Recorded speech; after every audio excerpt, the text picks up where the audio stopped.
Ja, Þóra, stórt tap gegn sterku liði Serbíu í dag. Leit mig í gegnum það, hvað að gerast í okkur í þessu leik? Byrjuðum leikinn ekki nógu vel. Byrjuðum á að tapa svona frekar mörgum boltum alveg í byrjun leiks sem að bjóð til smá brekku fyrir okkur sem kannski erfitt að vinna sig upp úr svona þegar mynda svona snemma leiks og þá fer mikil orka í að koma tilbaka. Þannig að það var kannski svona og þær tóku mikið að sókna frá okkur sem okkur. Afskaplega skilvirkt lið þetta serbneska lið sem var að spila á móti. Kannski svona fyrir ykkur sem er undir nýjum þjálfara að spila einhvern nýjan bolta og eitthvað, kannski svona pínu erfiður andstæðingur í fyrsta leik.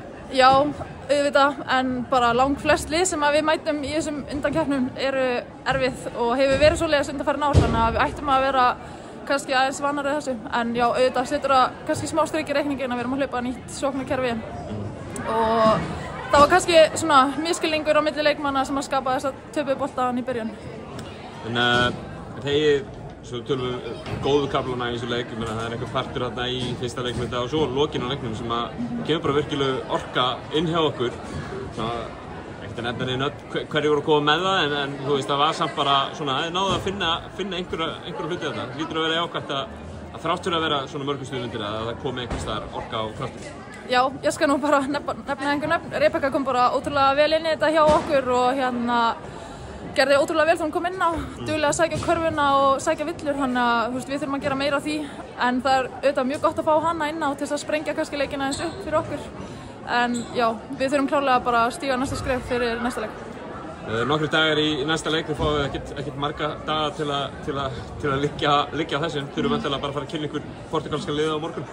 Já, við tökum þetta frídag á morgun og svo ferðumst við á föstudaginn til Portugal, en bara eftir það þá byrja bara undirbúningur fyrir leikinn á þriðjudaginn.